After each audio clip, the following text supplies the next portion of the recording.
Chapter 2. Kayla Clay awoke to shooting pain. She clenched her teeth and sat up in her bed. The incessant ringing in her left ear made her feel nauseated and slightly off balance. She momentarily closed her eyes to fight off the wave of sickness that came with every morning.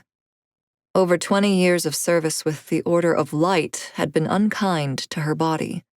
Fighting the good fight came at cost. She'd broken more bones than she could count, and it was in moments of stasis that her body liked to remind her of that fact. Reaching over, Kayla switched on the light and opened the drawer of her bedside table. She removed her pain medication, shook out a few pills onto her palm, and swallowed them easily, without water. It would take roughly 30 minutes before she felt some form of relief.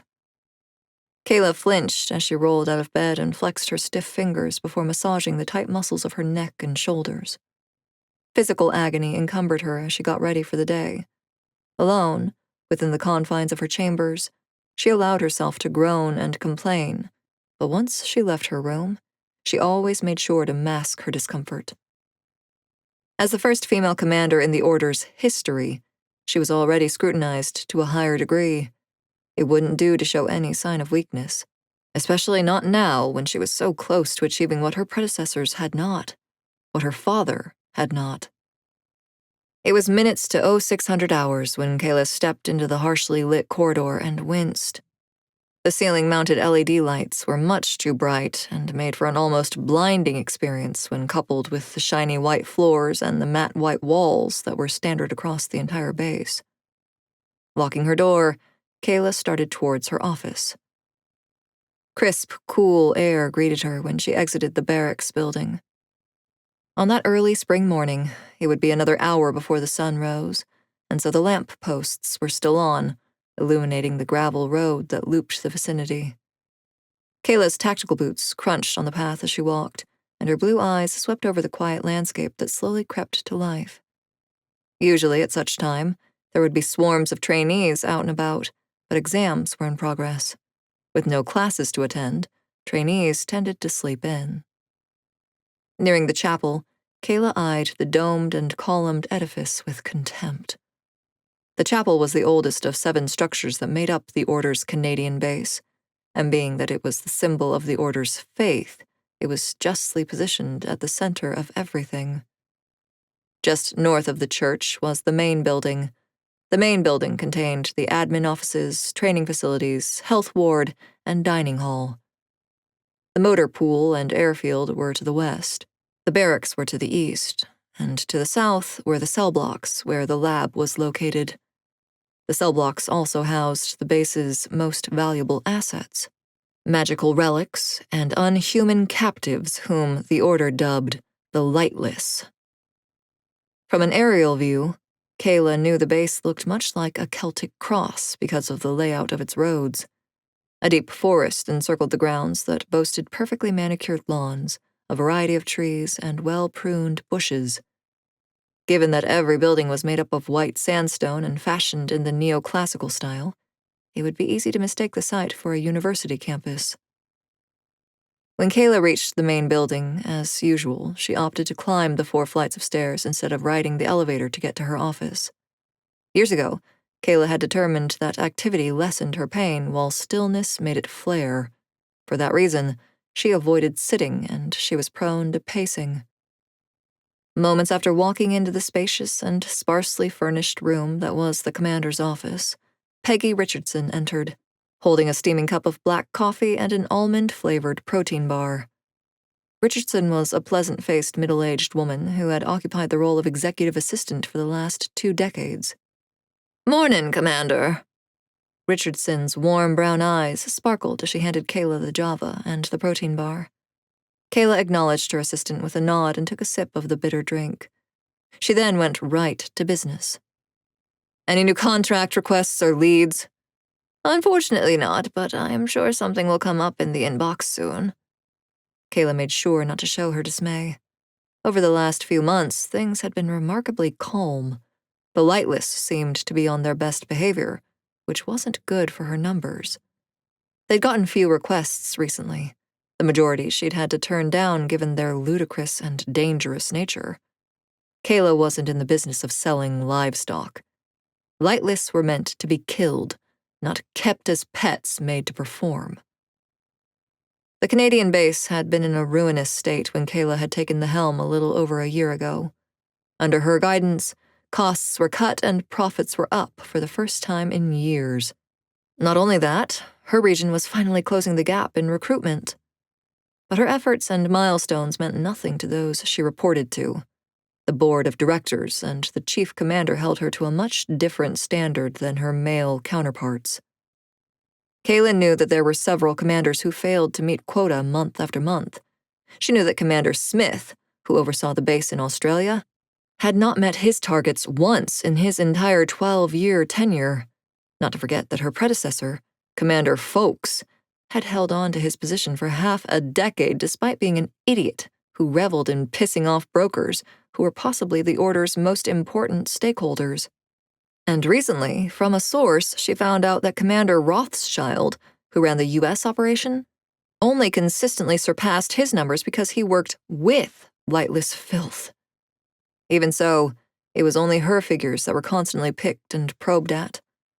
Were Kayla a weaker person, she'd have cracked under the burden of all the bullshit. But she'd be damned before she let a feeble cohort of old impotent men impede her plans.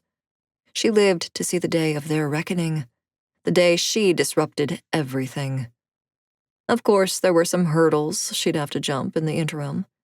She was well aware that her head was on the chopping block at the end of the fiscal year, when the board met to review the books and appointments.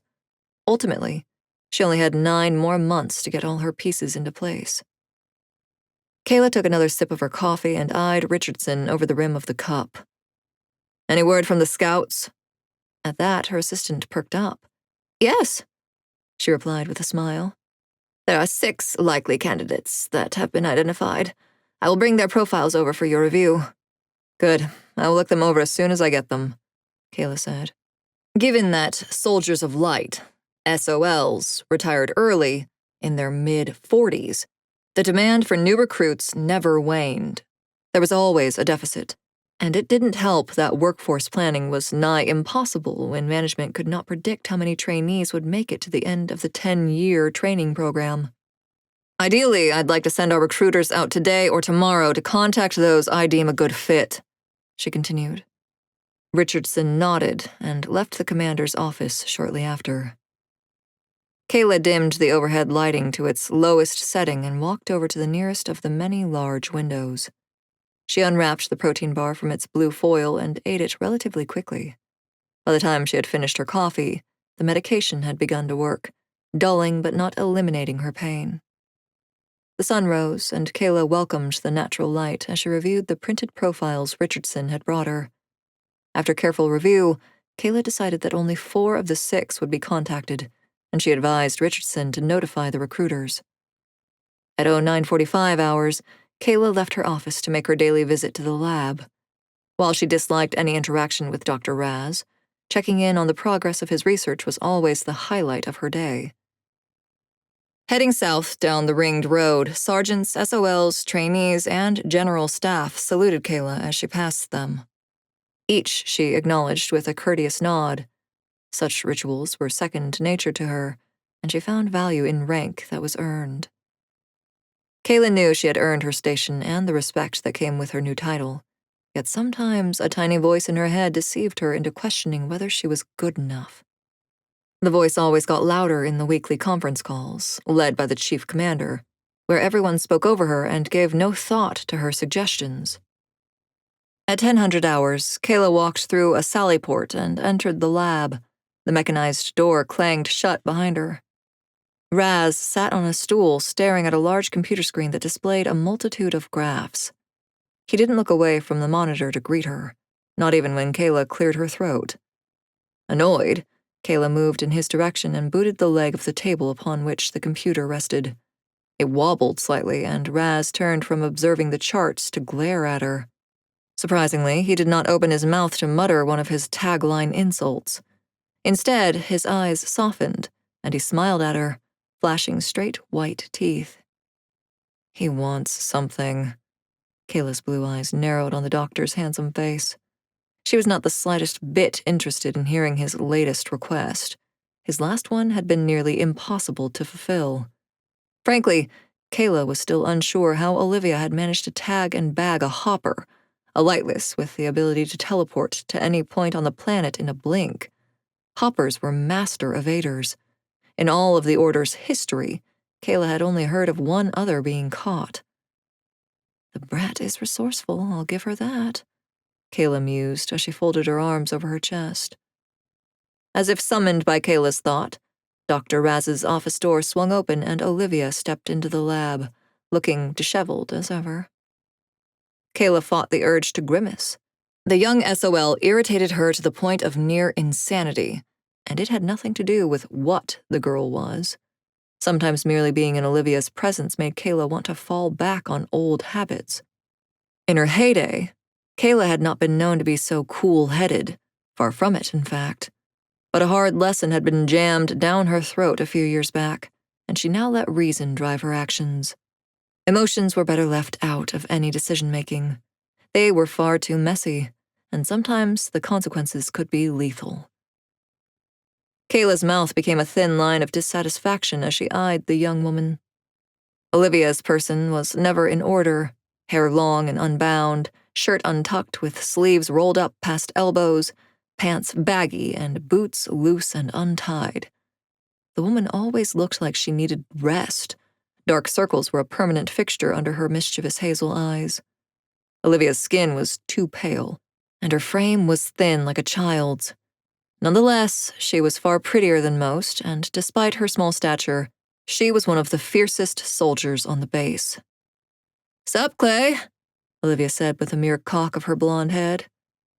"Put your uniform in order," Kayla directed, her tone sharp. Olivia blew out an exaggerated breath of air and made a show of rolling down her sleeves and tucking in her shirt. "Happy now?" she asked, gesturing at her uniform with a flourish. Kayla eyed the woman disapprovingly. "Where's your belt?" "Don't have one. I am allergic to anything I find constricting." Before Kayla could respond, Dr. Raz spoke up. "Let's drop the topic of Olivia's state of dress. There is something of import we need to discuss," he said, pushing his glasses up the bridge of his nose with an index finger. Kayla wanted to ignore Raz and tear into the kid. However, she knew she walked a fine line when it came to addressing Olivia's behavior. For whatever reason, Raz was fond of the girl. Kayla didn't understand their relationship, nor did anyone else on the base. The rumors about them were rampant. Dr. Raz was in his mid-40s. Olivia was 24. The doctor was a good-looking man with his salt-and-pepper hair, neatly trimmed goatee and gray eyes partially obscured behind thick black frames. He was the type who kept himself and kept his space tidy. More often than not, he spoke in a soft tone that could coax a nun into sinning. Though, when speaking to Kayla, his voice always held notable tartness. When considering that Olivia was his exact opposite, sloppy, obnoxious, and wild, they made an odd pairing. While many speculated that the two were sleeping together, Kayla would wager that whatever was going on between them was purely platonic. Her running theory was that Olivia liked the special treatment she received from being Raz's favorite, and Raz kept Olivia close because, unlike the other members of the Special Operations Tactical Unit, SOTU, the young woman was a willing guinea pig. Whatever the case was, Kayla knew from experience that any firm disciplinary action taken against Olivia could result in Raz choosing to delay his work, and, given that Kayla needed the serum completed within 9 months, she couldn't risk any procrastination on his part. Gritting her teeth, Kayla looked at Raz. "What do you want this time?" "I learned many things from the Hopper, and I have made significant progress," Raz replied, swiveling on the stool to face her. But the serum is still unstable," he said. "What are the side effects?" Kayla asked. Raz shot a quick look at Olivia. For a moment, sadness tinged his eyes. "Cardiac arrest." Kayla's gaze drifted towards Olivia. The young woman had taken a seat atop a desk. Her booted feet dangled above the ground as she leaned back on her hands. Kayla's heart had stopped once before. She recalled how unpleasant it had been. She met Olivia's eyes. "How are you feeling?" "Peachy," Olivia said with a blank expression. "I'll put you on light duties for the next little while," Kayla said. At that, Olivia hopped off the desk. "I'm fine. I don't need to be babied." "Clay is right," Raz said, nodding. "It will be good for you to rest." Olivia's hands clenched into fists and her face flushed. "Fuck that!" "Language," Kayla warned. Olivia angled her chin defiantly.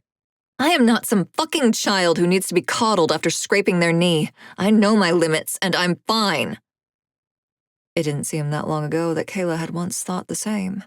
In her mid-20s and throughout her 30s, she had constantly pushed herself past what her body could handle. Back then, if anyone questioned her or told her to slow down, she shut them up. Now, at 46, her body rebelled against her as if to punish her for all the years of mistreatment. Kayla did not bother to enlighten the young woman. She knew her words would not sink in. Olivia was brash and thought she knew better. Only time, experience, or death would humble her. "Nobody is calling you a child," Raz said. Rising from the stool, he moved towards Olivia and placed a reassuring hand on her shoulder. Olivia looked up at him, and the anger melted from her face. "I know how important this is to you," she mumbled. "I feel like I can bag the ill blood faster than anyone. I should be the one who bags her." Kayla arched a brow. "Ill blood?" At that, Raz walked briskly to a desk and picked up a manila folder. He brought it to Kayla and held it out for her to take. "I think this lightless is the key to stabilizing the serum, and she is finally unguarded and ripe for the picking." Kayla flipped open the file, her blue eyes scanning the profile. She knew the name well. More than that, she had plans for that lightless in particular, but it was far too early to execute them. "No," Kayla said. "If you need an ill blood, I can find you another." Ill bloods, lightless of mixed blood, possessing abilities of two unhuman factions, were quite rare, but Kayla was certain they'd be able to find another one for Raz to experiment on. Raz shook his head. "Another will not do. I need her." Kayla frowned. "Why?" "I believe this ill blood may have been born a vampire," he responded. "Impossible," Kayla snorted. "Vampires can't be born. They are the reanimated dead." "Yes, but if you flip through Violet's profile, you'll note that she has aged over the years. She has some other interesting attributes as well. For example, the ill blood has an aversion to sunlight but can go about in the day." Reopening the folder and turning the pages, Kayla wondered how she hadn't noticed before. The ill blood had indeed aged over the years. "So as you can see, I need Violet. Another won't do," Raz stated. Kayla nodded. "Do you need the ill blood alive?" Raz seemed to think about it. Then he said, "No, but I need her body as intact as possible." "I can work with that." Kayla didn't like that she'd have to bump up her timelines, but in her line of work, flexibility was a must. Plans often needed to be revised at the last moment. Failure to do so could be detrimental. "I will send Malkovitch and Clay Jr. to retrieve the ill blood as part of their final," Kayla stated. "As you are likely aware, Malkovitch is the highest-ranking trainee. I expect that she shouldn't have much trouble with this task." The doctor seemed pleased enough with Kayla's words. Olivia was not. Livid, the brat kicked a stool across the lab and it collided with a cabinet. A beaker rocked to its side and rolled onto the floor with a smash. Kayla moved toward the SOL to address the behavior, but Raz held up a hand in a placating gesture. "Olivia is very passionate about our mission. You must understand she has been through a lot recently," he said. While the doctor spoke softly, Kayla heard the hidden warning of his words. His expectation was that Kayla would overlook Olivia's outburst. The lab fell silent as Kayla weighed her options. Then she said, I agree with you, Raz. She has been through a lot. I will see to it that she is only assigned light duties for the next 2 weeks. That might be for the best, he replied. Standing behind him, Olivia's eyes flared. Her face was very red with anger, and her breath came in heaves. Kayla's phone buzzed. She removed it from her pocket. When she saw the message pop up, she resisted the urge to roll her eyes. Tim, just now. Holding an auction tomorrow. Got some news and a contract I need filling. Smiley face emoji. Hope to see you. XOXO. Kayla slid her phone back into her pocket and turned to leave the lab. She clutched the manila file under her arm. It was only 10/2400 hours, and already she could tell that it was going to be a long day. Chapter 3. Petra Malkovitch sidestepped, dodging the open palm strike that was aimed at her head. In a quick movement, she grabbed her attacker's extended arm and twisted it. Hard. Wrinkles of pain etched her opponent's face, and the lines deepened when she exerted more pressure on the limb. From the corner of her eye, Petra caught movement. Her body on autopilot, she released her hold and rolled away in time to evade a second assailant's advance. With a cocky smirk, Petra dropped to the floor, shooting her leg out. She swept the feet from under both, dropping her 2 contenders with a resounding thud. Hopping up to her feet, she elbowed a third challenger in the face, which made them stagger and drop to a knee.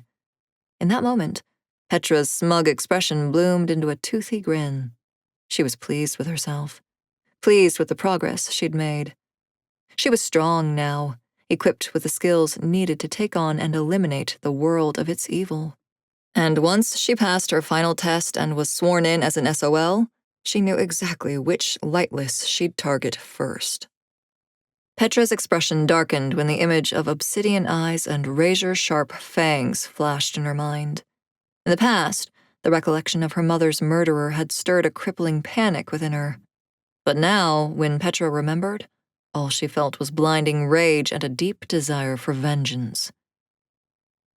Groaning on the floor, a mere foot away from the polished toe of her tactical boot, Petra's 2 fallen foes, Hardy and Miller, scrambled to their feet while Khan continued to kneel and squint from the hit she took to the face. Fuck, Malkovitch has got that look in her eyes again, Hardy said, wiping the sweat from his forehead. I'm out. Miller's eyes narrowed on him. You can't be serious. Exams are starting, Hardy said with a shrug. I don't care how bad the food has gotten. I've waited 10 fucking years. 10. I'm not risking getting injured. Nope, not today. Hardy's right, Khan said, lowering herself down on the sparring mat. She stared up at the gymnasium ceiling and rubbed her temples. The area around her right eye had begun to darken and swell. I don't even want to think about repeating the last year or getting assigned to the cell blocks. I need to pass my final. Exactly, Hardy agreed. Petra, you can take your vouchers and shove them up your ass. You sure? Petra arched a brow. Your tiramisu is coming up on the menu this Friday. Miller groaned and licked her lips. Seriously, Malkovitch, you have like 1,000,000 of them, and we've been at this all week. Can't you just give us our cut already? While 1,000,000 was definitely a stretch, Petra had amassed quite the stockpile. The order was big on rewarding performance.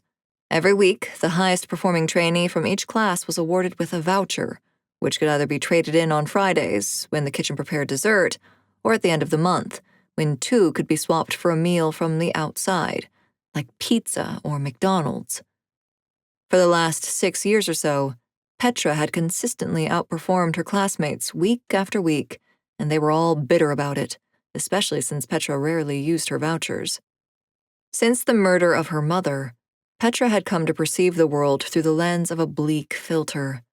For the most part, she felt numb, but also colors didn't seem so vibrant, and food had lost much of its taste. Petra didn't crave sugary treats or fast food. She yearned for her mother's cabbage rolls and borscht. She believed that she'd never find joy in food again and came to view it as mere sustenance, only eating as needed to maintain her muscle mass. So the food did not bother Petra, though to call the Order's cafeteria meals bland would be to compliment them. Frankly, the food was gross, and it had only gotten worse in the last year when Commander Clay, for some unknown reason, changed suppliers. Before, there had been variety and the apples hadn't been mealy. At present, it was the same lukewarm, chunky slop being served day after day. It was no wonder vouchers were so valuable to trainees. Even SOLs were pissed at the commander for the cuts, and they were constantly bad-mouthing Clay for having the stipends they received to feed themselves when executing missions off base. The way Petra saw it, the commander probably had a good reason for her decisions. Either way, she didn't care. "Your cut? That implies I owe you something," Petra said, addressing Miller's question. "The deal was that you would get 10 each if you bested me." "Well, that's not going to happen," Hardy said, rolling his eyes. "How about you give us 5 each instead? Be fair." Petra's green eyes darkened. "Life's not fair." "Whatever, I'm out." Hardy threw Petra a middle finger. "Go fuck yourself, Malkovitch," he swore, storming out of the gym. "Ugh," Miller exclaimed. She looked as if she were ready to pull out her hair. If Khan was upset, Petra couldn't tell, which wasn't surprising. Khan wasn't the type to complain. At a little over 5 feet in height and weighing 120 pounds soaking wet, she also wasn't the best combatant. But what Khan lacked in brawn, she made up for in smarts. She was also pretty in a way that wasn't immediately evident at first. Khan had the kind of face that was a little too distinct, the kind of face that grew on a person over time. Over the years, Petra had discovered beauty in Khan's strongly peaked brows that were very thick and dark against her olive-toned skin. And occasionally, Petra had even found herself wondering what it might feel like to kiss her classmates' pouty lips. Whenever such a thought occurred, however, Petra quickly scolded herself before feeling guilt's embrace. While Petra knew she wasn't to blame for her mother's death, she couldn't help but feel slightly responsible. It was hard to look back on that cold winter night and not play out a different scenario, one where Petra hadn't kissed Kate and where her mother stayed home instead of driving over to the Chen's household to pick her up. In the year following Hilda's death, Petra often found herself tumbling down the mental rabbit hole that followed whenever she asked herself, what if? Back then, it had always been a laborious effort to shrug off the state of ennui that emanated from such a question. But over time, Petra had learned that nothing good came from examining and re-examining her past decisions. She also determined that it was best to never think of Kate and what could have been. It was too painful and much too distracting. There was no way to change the past, and so it was best to try to forget. It was best to put all her energy into becoming the best soldier she could be. Petra knew that she would only be able to avenge her mother if she could outmatch her foe, and to do that, she needed to be strong and shrewd. Relationships, like the act of reflection, were a hindrance to progress. For that reason, Petra had long ago erected a wall between herself and her classmates. On the few occasions where she felt herself being pulled closer to Khan, Petra had made sure to stack her bricks higher. In another life, Petra saw herself and Khan getting along quite well. But for now, Petra didn't have the luxury of navigating the complexities that came with friendships or lovers. All her waking hours were devoted to training. Nothing else mattered. A sudden hush fell over the gym. Conversations ebbed. The clinking of weight machines ceased. Runners slowed to a walk on their treadmills. Some abruptly stopped. Petra noted dozens of eyes staring at her. Most, however, focused in the direction of the double-doored entrance. Looking over her shoulder, it became apparent why. Petra crossed her arms and turned to face the woman who stalked towards her. Isolated and starved for entertainment, most of the base's inhabitants clung to rumor and any form of personal drama with fervor. Petra and Olivia's rivalry wasn't the juiciest headline. However, it was going on 5 years since the two women exchanged blows, and many eagerly awaited the day when they would fight again. Petra knew that there was a lot of money and vouchers on the table. From what she'd heard, the majority picked her as likely to win in a second bout. It pleased Petra to know that most thought she would redeem herself in a future head-to-head against Olivia, though she secretly questioned whether she could.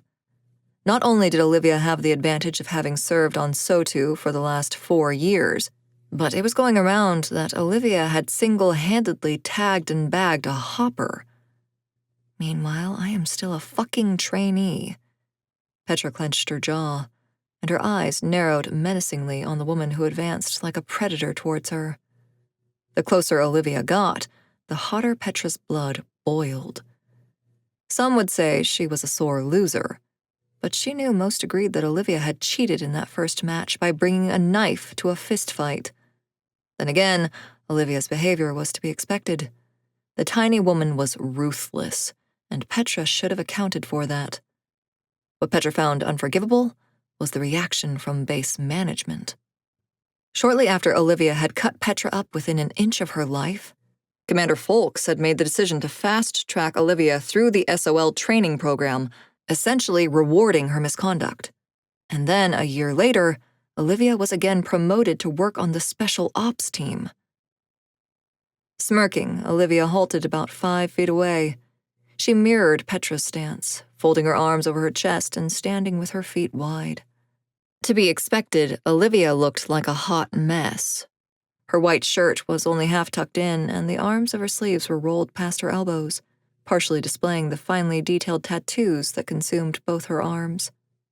Every member of Sotu boasted the same tattoos. Ambitious as she was, Petra hoped to one day also bear the markings. "Ran into Hardy in the hallway. He's on a rant, calling you a voucher-hoarding bitch," Olivia stated. "That's because she is," Miller muttered. Petra shot a glare at her, and Miller's face reddened. Petra turned her attention back to Olivia. "It's been a while since I've seen you on the base," she said. "Did you finally push Commander Clay's buttons a little too hard? You finally get the boot from Sotu?" Olivia snorted. "I don't think Clay has ever had her buttons pushed. My theory is that Junior is adopted." A few snickers came from the crowd that had gathered around the sparring mats. Petra snapped. "Have some respect. You shouldn't talk about the commander that way." Petra regarded Commander Clay very highly. The grizzly woman was a fucking legend and had one of the greatest track records within the history of the Order. "I forgot about your hard-on for Clay," Olivia grunted. Petra gritted her teeth. "I don't have a hard-on for her." Olivia shook her blonde head, her hazel eyes glinting with amusement. "Tell that to your reflection," she said, gesturing with a hand at Petra's muscular form. "You used to be so pretty. Now you just look like Clay, like a man." The snickers got louder, and Petra's face burned. More than anything, she wanted to knock the laughter from Olivia's face. Frankly, Petra liked the way she looked. She didn't care to be insulted, especially not in front of her peers. "That's low, Liv, even for you," Khan said softly. She had risen some time ago and stood to Petra's left. Khan's peaked eyebrows drew together in a frown. Her right eye was very swollen, and Petra felt slightly bad about it. "You're stirring more shit than usual. Is something eating at you? We can talk about it." "Nothing's eating at me, I'm just peachy," Olivia barked. "I'm here to give the people a show." Khan blinked her surprise. "Liv?" Olivia ignored Khan and stared straight at Petra. "How about it, Malkovitch?" Petra was also curious to know what had gotten into Olivia, but she didn't care that much. She wanted to fight Olivia. She wanted a real challenge for once. She wanted to test how far she'd come. Cracking her neck and rolling her shoulders back, Petra smirked. "We can finally put all those bets to bed." "My thoughts exactly," Olivia said with a chuckle. Petra dropped into a fighting stance. Her green eyes sparked with excitement. Not bothering to wait for Olivia to get into position, she struck out fast and hard with her fists. Olivia easily evaded Petra's attack by dodge rolling. Smiling, she sprang to her feet and brushed her loose blonde hair out of her face. The crowd in the gym had grown, and it erupted into cheers as the two women circled each other like sharks on the sparring mats. Petra went on the attack again, throwing a flurry of punches and kicks at Olivia. None landed. Olivia was quick. She bobbed and weaved, effortlessly avoiding being hit. However, she did seem to lag. She wasn't moving as fast as usual. Is she injured? As if deciding that she was sick of playing defense, Olivia bolted over to the weight training section and ripped a 10-pound barbell from its stand. Swinging the weight like a warhammer, Olivia went on offense, slashing and hacking at Petra. With the weight in hand, Olivia was significantly slower, and Petra had no trouble dancing around her opponent's assault. Petra was banking that Olivia would tire herself with the weight soon. I'll go back on the attack when she looks out of breath. An odd thing happened. On a swing, Olivia flinched and dropped the weight. She staggered back as if in pain. Her left hand grasped at her chest. Petra didn't know what to make of Olivia's faltering, but she used the opportunity to go back on the attack. Throwing a punch, her fist satisfyingly connected with Olivia's face. Petra motioned to throw another punch, but she caught a flash of metal from the corner of her eye. Sidestepping, Petra just barely missed the dagger aimed at her midsection. The blade cut through Petra's shirt and grazed the skin of her stomach. A thin stain of blood marred the white fabric. Petra shuffled back, putting some distance between herself and the blade, which Olivia clutched firmly in her right hand. "You and your fucking knives!" Petra sneered. Olivia spat a glob of blood onto the floor and wiped her mouth. She looked like she was about to say something, but then the gym doors burst open. Sergeant Dukes, who managed trainees in their 10th and final year, stepped into the area with a look of displeasure on his face. The mass of rowdy spectators quieted instantly. Duke's steely gray eyes swept over the space, and Petra could tell that he quickly discerned what the whole commotion was about. The sergeant looked at Olivia sternly. "You should not be sparring. I've been advised you are on light duties," he stated. Olivia glowered but said nothing. She sheathed her blade. The sergeant's hawkish stare settled on Petra next. "Malkovitch, your presence is needed in the commander's office. Come with me." Dukes turned and left the gym. Petra had no choice but to follow after him. Before she walked through the double doors, Petra snuck a peek back at Olivia. "Next time I will wipe the floor with your face." Dukes insisted they stop by the medical ward to get Petra's cut treated before they headed to the commander's office. Petra sat on the examination table as she waited for the nurse to return with materials to bandage her up. Dukes stood with his arms crossed by the door of the examination room. "I don't know what you were thinking," he said suddenly. "What?" "Sparring with Olivia when finals are beginning," he replied. "Don't you remember what happened to you the last time you faced off against her?" Petra's body went stiff. "I wouldn't have lost this time." "I think you underestimate her. The girl might be half your size, but she never goes into a fight without a trick up her sleeve," Dukes said. "My advice, stay clear of her." "I have tricks too," Petra retorted. Dukes snorted. The nurse returned with antiseptic and a large bandage. Petra lifted her shirt, and the nurse got to work cleaning the small cut and applying the dressing. When the nurse finished, Petra thanked her and hopped down from the examination table. Dukes led the way out of the medical ward. Together they walked down the brightly lit white halls. Passing groups of trainees and SOLs, Petra noted the way her colleagues looked at her before diving back into their conversations. Seems everyone knows about the fight already. Petra and Dukes climbed 4 flights of stairs and then walked down another long hall until they arrived at the large set of doors that led to the commander's office. Richardson, the commander's assistant, frowned at them from behind her desk that was positioned just outside the office. "What took you so long? Never mind, just go inside. The commander has been waiting for you." Dukes opened one of the 2 doors and stepped into the dimly lit office. Petra followed him, and he closed the door behind them. Commander Clay paced by the large windows on the other side of the room. She stopped, and her blue gaze swept over Dukes and then Petra. The intensity of Clay's eyes used to make Petra squirm, but she was no longer intimidated by the woman. Instead, Petra revered the commander. She sought for Clay to see her as competent and strong. 10 years ago, after being primed by her caseworker, who she'd later learned to be a scout for the Order, Kayla Clay had recruited Petra. Back then, Petra had shrunk back when the beast of a woman had joined her on a park bench. Despite wearing a cast on her right arm, Kayla came off as threatening to a younger Petra, who had escaped to the park to be alone with her thoughts and to get high to numb her pain. When Kayla had taken a seat beside her, Petra had quickly outed her joint.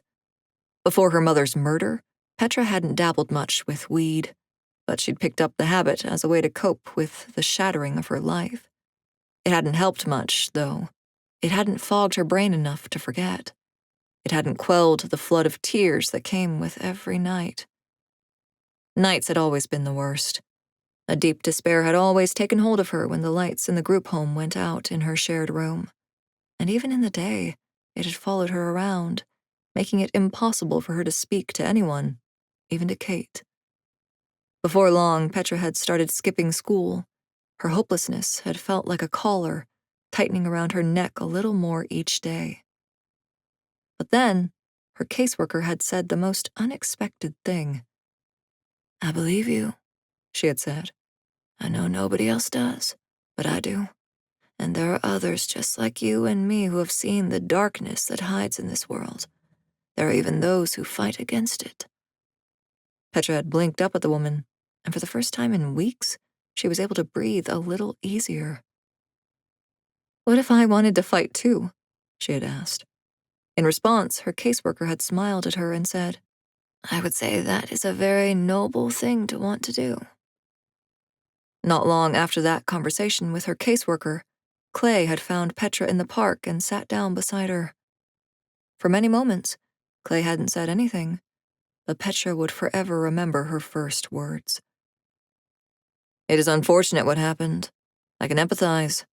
I've lost somebody too." Petra had looked up at the woman, tears brimming in her green eyes. "Does the pain ever go away?" Clay had shaken her head. "No, not fully. But I have found that there is no better medicine than revenge." "Revenge?" Petra had repeated. All in all, it hadn't taken much convincing on Clay's part. Petra had agreed to join the Order minutes into their discussion. Now, meeting the commander's icy blue eyes, Petra hoped that Clay would forget the anxious and weak girl Petra had once been. Petra raised her hand and saluted the commander. "Have a seat, Malkovitch." Clay nodded and gestured towards the seats that were opposite the great desk. Petra saw that one of the two armchairs was occupied by Dustin Clay, the commander's son. Petra followed directions and sat down. Nearby, Dustin turned in his seat and leaned towards her on the armrest. "Hi, Malkovitch," he said with a bright, dimpled smile. Dustin was possibly the prettiest boy Petra had ever seen outside of television. He looked nothing like his mother. Where Dustin possessed a boyish appearance and soft blue eyes, his mother's face was all deep wrinkles, faint scars, and hard angles. Where Dustin was lean, his mother was built like a Viking. Where Dustin's blonde hair was full and wavy, his mother's was thin and straight. Petra didn't return the smile. Instead, she glared at him. She figured that if she scowled at him enough, he'd get it into his head that he would never have a chance with her. His continued crush on her was baffling. Years ago, maybe it had made sense. She'd once been quite pretty with her long red hair and her blossoming feminine physique. When she'd been a new recruit, most of the boys in her class had taken a liking to her. But Petra had chopped her hair off a long time ago, and she now packed more muscle than what most would think appropriate for a woman. All but Dustin had lost interest in her. His continued infatuation was ridiculous and made no sense. Commander Clay walked behind the massive desk but did not take a seat. She gripped the back of her chair with her hands and looked over at Dukes. "Thank you, Sergeant. You may leave." Dukes nodded and left. "What happened to your shirt?" the commander asked. Petra looked down at the bloodstain. I was sparring. And who was it that got that close to you? Clay raised a brow. Olivia. I see. The commander fell into thought. Her brows furrowed. Seconds ticked by where the only sound was humming from the vents. Then, Clay cleared her throat and said, I've invited you two here because you are to work together to complete your final exam. Dustin's a fanatic and a fucking idiot. He'll only get in my way. Petra shot Dustin a dark look. He beamed at her. This is your mission, the commander said, sliding a manila folder across the desk towards Petra. Annoyed, Petra reached over and grabbed the folder. She flipped it open without a thought. When she looked down at the profile, her heart stopped. Instantly, Petra was taken back to her lived nightmare. She saw blood mixing with slush. A pair of soulless eyes mocked her. Fangs glinted like sharp steel, and she recalled her terror, the way her entire body froze. Petra's pulse began jackhammering in her ears. Her fingers crumpled the pages in the folder. The woman in the profile picture did not look like a monster. No, she was stylishly dressed and had a radiant complexion the color of black coffee with a splash of milk. Her hair was long and black and curling. Her dark and sultry eyes did not hint at the vile creature within. You are to bring the target back. Alive, the commander stated. I hope you are up to the task, Malkovitch. I've never been more ready, Petra said through clenched teeth. And you understand that no harm should come to her? Petra blinked her confusion. It dawned on her that she hadn't initially heard what the commander had asked. Clay expects me to bring the Fang back alive? Petra fought against the cruel laugh that bubbled in her chest. There is no fucking way. Contrary to her thoughts, she responded, Yes, I understand. I do not find your response convincing, Malkovitch. You once told me that there is no better medicine than revenge. Petra cocked her chin forward and stared intently at the commander. And you expect me to let the Fang live? Petra willed her tone to sound indifferent when she finally said, I will bring the target back, alive. The commander didn't appear to look convinced, but said, Good. Chapter 4. Magic Inc. was May's front business. Toronto's most revered sorceress owned the tattoo shop that catered to both humans and unhumans. Vi was curious to know why May provided services to humans at all. Inking them was not that lucrative, and it posed the risk of exposure. Sure, there were some unhumans who took no real steps to hide what they were from the world, but May was not one of them. From what Vi knew, the sorceress was a huge advocate of the status quo and had a hard stance against the Enlightenment movement that was gaining momentum within some factions. For a moment, Vi's thoughts turned to Alice, who had been sent to New York, where the movement was really picking up steam amongst the youngest of Fangs within Silas's coven. Vi wondered what motive Belisarius had for sending Alice away. The Toronto coven leader was known to thrill in stirring pots. She hoped that whatever he was cooking up didn't get Alice burnt. If it weren't for Vi's chem habit, she would have actively avoided going anywhere near May's tattoo parlor. The place was riddled with unwanted memories. But since May didn't allow for bulk purchases, Vi had to drop by weekly for her fix. Approaching the entrance, Vi looked inside the shop and groaned when she saw Poppy's unpleasant face. Her hand hesitated to reach for the door handle. Maybe I should come back later when the spellcaster isn't working. Vi liked to think that her skin had thickened over the years. After all, she'd endured so much. The mysterious departure of her mother, the monstrous change that came with puberty, and the horrific realization that she was a slave to the thirst, which she could not fully sate without falling ill. Deep down, however, she knew that she walked a tightrope when it came to her emotions. So, as best as she could, she tried to avoid situations that had the potential to throw her off. Vi felt that she could handle Poppy's hostility, but the aggression coupled with being in the establishment was awfully unbalancing for her. It was hard to be in the shop and not think of Nick. Sure, a couple months had passed, but Vi was still struggling to come to terms with the fact that he was no longer part of her life. Exhaling a deep breath, Vi pulled on the door and entered. As she walked towards what used to be Nick's workstation, she bit her lip. A new artist, a spellcaster with a neon green mohawk and too many piercings to count, now occupied the space next to the bubblegum pink graffiti wall.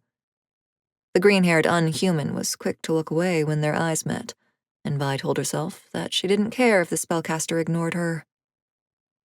Upon reaching the checkout counter, Vi cleared her throat to get Poppy's attention. When the ill-tempered spellcaster looked up from her phone, Vi asked, "Is May in?" Poppy set her phone aside and leaned against the counter. The look she shot Vi could have frozen the Great Lakes. "We're out. Come back tomorrow." Vi gritted her teeth. "I'm not here for that." The spellcaster snorted her disbelief. "My mistress has no other business with the likes of you. Scram, there'll be a fresh batch tomorrow." Vi dropped her voice so that the nearby patrons would not hear when she said, "I'm not looking to purchase chem. I need to speak with May." Poppy pushed off the counter and stepped towards Vi. "My mistress is busy." The spellcaster stood almost a full head taller and loomed over her. Vi craned her head back and locked eyes with the witch. "Just tell her I'm here. What's the big deal?" "Get the fuck out of here, Fang!" A few human patrons turned their heads towards the counter with a questioning look, and Vi commented softly, "Want to say that louder? I don't think everyone heard." Poppy folded her arms and grunted, "I don't know what Nick ever saw in you." Vi's body flushed with heat. Her teeth tingled, itching to extend and tear through Poppy's flesh. In her mind, she even saw herself doing it, pouncing on the spellcaster and sinking fangs into the thin skin of her neck. The thought alone was enough to send a wave of nausea through Vi's body. As the feeling of sickness washed over her, Vi reached for the counter's edge to steady herself. Holding on to it, she closed her eyes and waited for the image to clear from her head. "What the fuck is wrong with you?" Poppy said, the disgust in her voice evident. Releasing a deep breath, Vi opened her eyes when the sickness passed. Vi opened her mouth to answer, but before she could utter a word, the door behind the counter opened. The great sorceress stepped out into the parlor. May's dark brown eyes said everything there was to say, and nothing at all as they swept over the bickering pair. While age was not a true indicator of a spellcaster's strength, it was usually a decent guide. By appearance alone, Mistress May looked to be in her mid to late 20s, but Vi knew she had to have at least a couple of centuries under her belt. There was something about the sorceress's presence, the way she took up all the air in the room, the way she captivated the eye, the way she assertively moved, that hinted at her years and prowess. Vi only knew of one other who possessed such an aura, her mother, but the similarities ended there. Mistress May was not one to conceal her natural bronze complexion, a feature of all spellcasters. The flowing magenta dress she wore left nothing to the imagination with its plunging neckline and contoured fit. As usual, the sorceress's long dreadlocks were tied back neatly with a golden scarf. Large gold hoops hung from her ears, and gilded bangles jingled on each wrist as she shifted. But the amulet she wore about her neck was said to be her most cherished possession.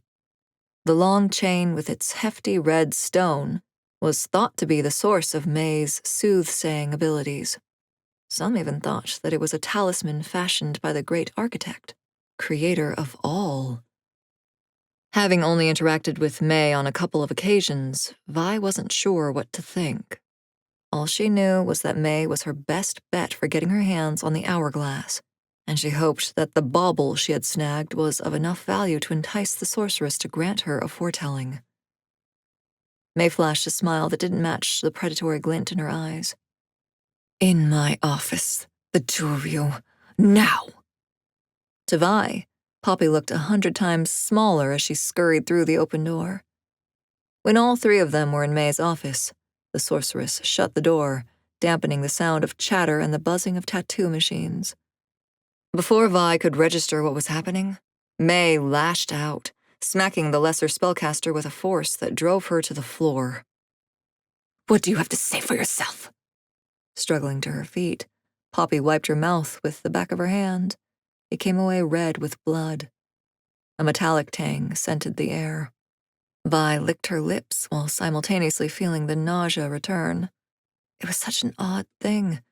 Vi could rip into a squirrel or rat with ease, but spotting or smelling human or unhuman blood made her stomach turn.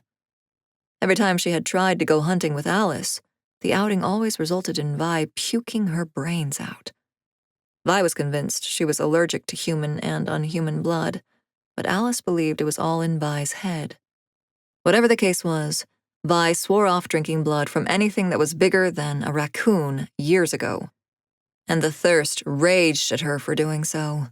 But the way she saw it, she didn't have a choice in the matter. My apologies. I never meant to. You don't even know what you did, May sneered. Poppy's glittering eyes couldn't quite meet her mistress's steely gaze. What, by the architect, did I do to deserve to be surrounded by imbeciles?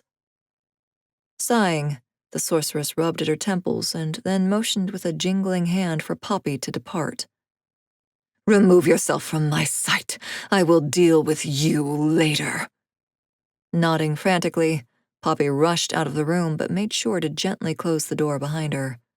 Suddenly, Vi was alone with May in the tiny office. With its white walls and standard dropped ceiling, the room was a stark contrast to the loud pink and black scheme of Magic Inc.'s main area. Looking around, Vi doubted that May spent any time in the drab space, and she stifled a laugh that arose from picturing the daunting sorceress seated behind what had to be a desk from IKEA. Vi's theory was confirmed when May proceeded towards the only item in the room that warranted any attention, a gilded, full-length mirror whose surface shimmered in a peculiar way that spoke to its true purpose. Come now, ill blood. I'm eager to see what you have brought for me. With those words said, the sorceress stepped into the mirror and disappeared. While Vi hated portals, she heeded May's directions and followed her through the mirror. Reaching the other side, Vi stumbled but quickly righted herself. Despite having traveled thousands of times via portal, she'd never gotten used to the feeling of being swallowed and spat out. To her, portals were more disorienting than teleportation, but they also reminded Vi of a time she'd rather forget. Taking in her surroundings, Vi determined that the grand drawing room, where she presently stood, was much more to May's taste. The floors were polished, natural stone. Cream-colored walls were ornately paneled and inlaid with gold. High-arching windows looked over a giant terrace and a beautifully landscaped garden with a grand, sputtering fountain. The vaulted ceiling was decorated with a gaudy fresco that depicted the great architect creating the universe and the worlds in between. Vi could see how some, maybe most, would look upon such a room and marvel.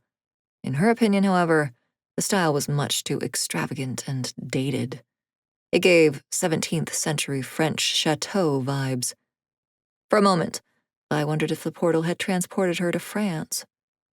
Deciding that it didn't matter where she was, Vi turned her attention to May. The sorceress sauntered over to a Victorian mahogany chaise with buttercream upholstery and sat down, beckoning with a rattling hand for Vi to do the same. Vi crossed the room and sat in an adjacent armchair. Now you must forgive Poppy. The girl is not right. All the same, she will be punished accordingly, May said, leaning back comfortably in her seat. Vi couldn't help but grin slightly. It tickled her to know that Poppy would be getting a taste of her own medicine. May was rumored to be cruel, though less cruel than most sorceresses who headed a menage of spellcasters.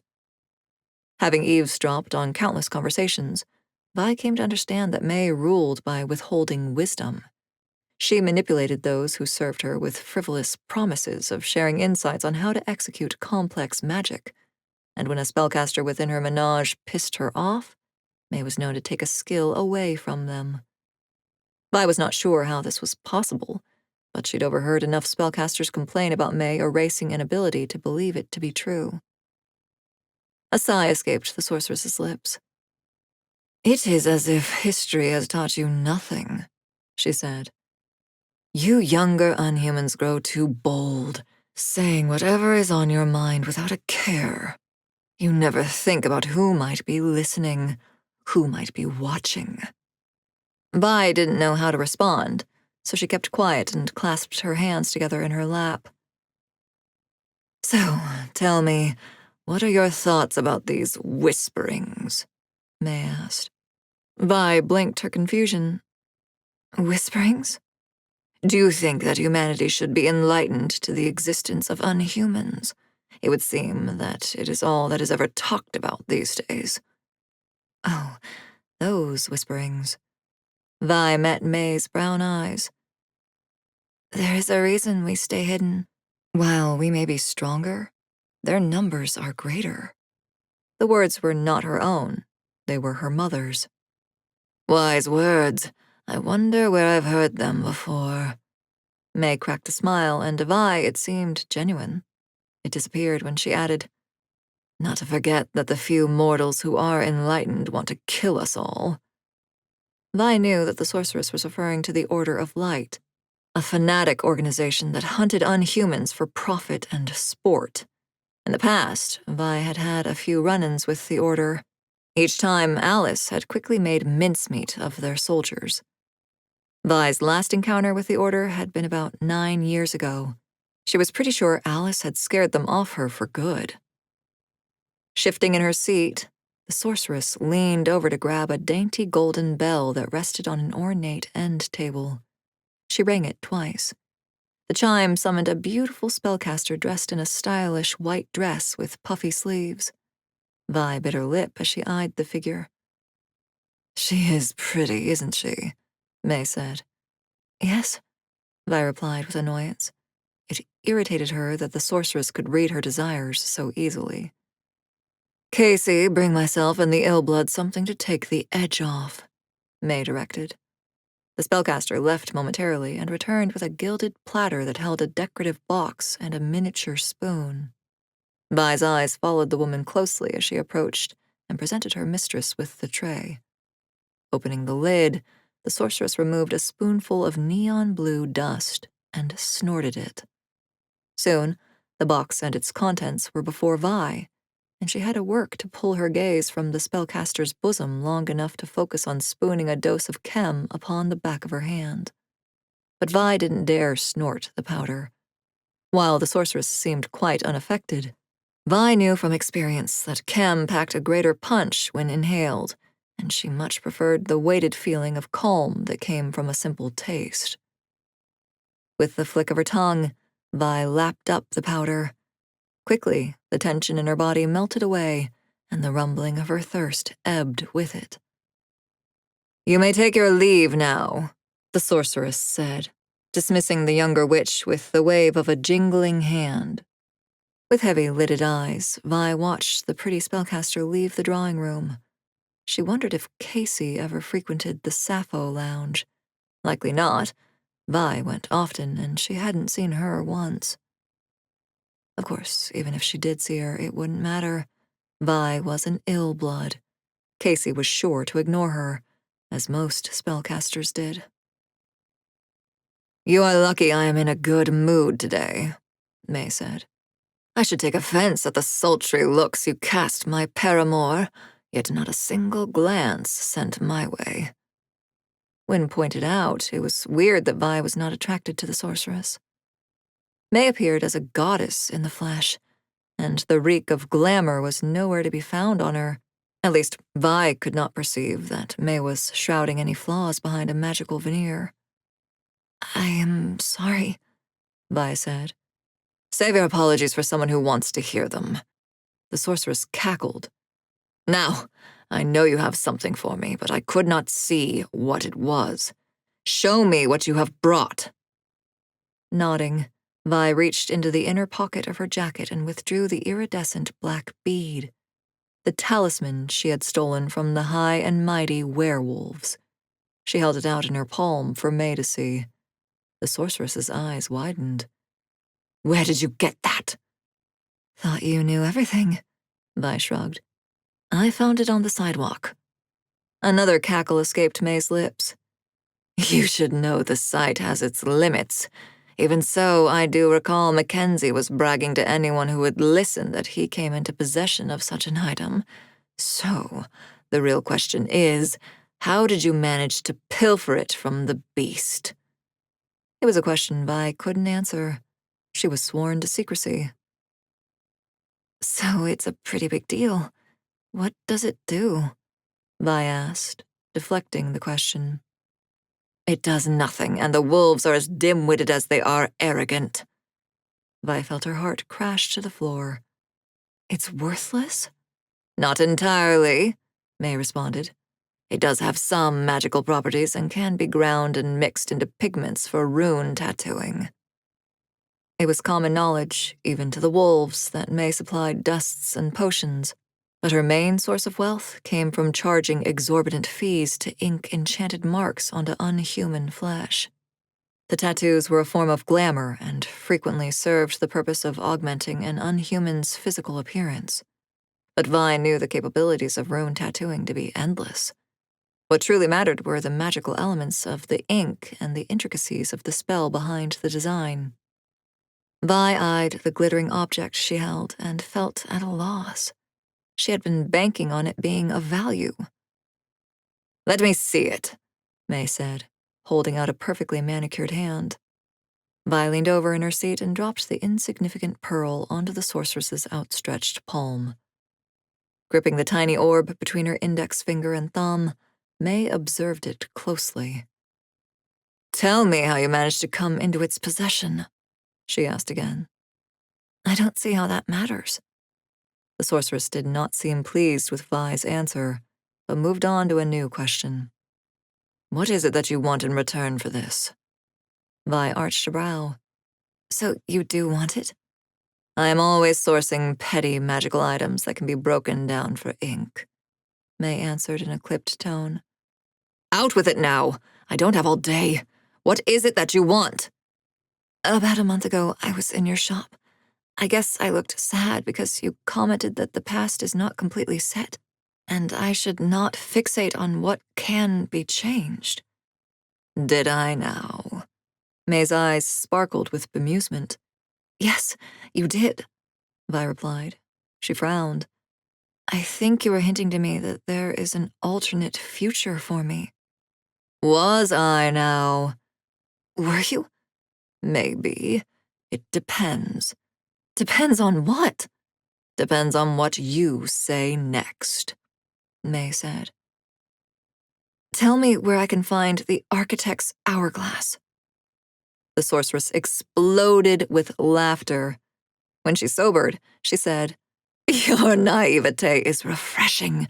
If I knew where a talisman of such power was, why would I ever tell you?" May's words left Vi's spirit feeling extinguished. "What did you mean, then, when you told me not to fixate on what can be changed?" "So many questions, but how do I benefit from answering?" "A trade. I will give you the item." "This pitiful thing. Ill blood, you will have to do better." "What is it that you want?" "I want what everyone wants. Power," May said. "Tell me how you stole the stone from the beasts." Vi gritted her teeth. "I can't." "Why?" "My mother swore me to secrecy. I just can't." "You know you owe her nothing. She left you." Vi's eyes narrowed on May. "How did you?" "I have the sight, remember? Is that not why you are here?" the sorceress asked. "It is a fair trade. Tell me how you pulled a fast one on the wolves, and I will tell you how to get the hourglass." "How do I know I can trust you?" You can't. Vi bit her lip, and a thick silence fell over the room as she thought about and weighed her options. Was it really a fair trade? Vi wasn't sure. May broke the quiet. My patience is wearing thin. I need an answer. Vi's brows furrowed, and she met the sorceress's eyes. Then her gaze dropped to the polished stone floor. I can't. Sorry I wasted your time, she said with a shake of her head. The only time you waste is your own. It'll take you an eternity to find what you think you want, May said, leaning back in her seat and steepling her hands. But by then, it'll be too late. Vi's brows drew closer together. What do you mean? You will never see your mother again. The drawing room's walls felt like they were closing in on Vi. Her breath caught in her chest. She looked up at May. The sorceress seemed quite indifferent, like she couldn't care either way. Meanwhile, Vi was in turmoil. How could she divulge the knowledge she had vowed never to share? Then again, perhaps May was right. Did Vi really owe her mother anything after she'd left years ago and without a word? A sigh escaped Vi's lips. What did she have to lose? She had already lost everything, and the thirst was getting worse with every passing day. It was only a matter of time before she lost her grip on the wheel again, and she did not want that day to come. She needed to rid herself of her vampiric affliction, and the hourglass was the key to finding out how to do that. Okay, I will tell you, Vi whispered in defeat. Her gaze dropping to her lap, she began divulging her secret. When Vi said all there was to say, she stared up at May and asked, So how do I find it? The sorceress smirked. I have foreseen a path where you will enter Presence Gate, but you will not do so without Petra Malkovitch willingly at your side. And? The sorceress raised a brow. That's all you are going to tell me? Vi felt heat rushing through her body. That's all you need to know. Vi bolted to her feet with clenched fists. Who the fuck is Petra? Where do I find her? You don't have to worry about that. She will find you. With those words, the sorceress erupted into another fit of laughter. Livid, Vi wanted to jump on the sorceress and scratch her eyes out, but she knew that wouldn't end well for her. Of course, she'd been duped. Alice had warned her about May. Why did Vi always have to learn the hard way?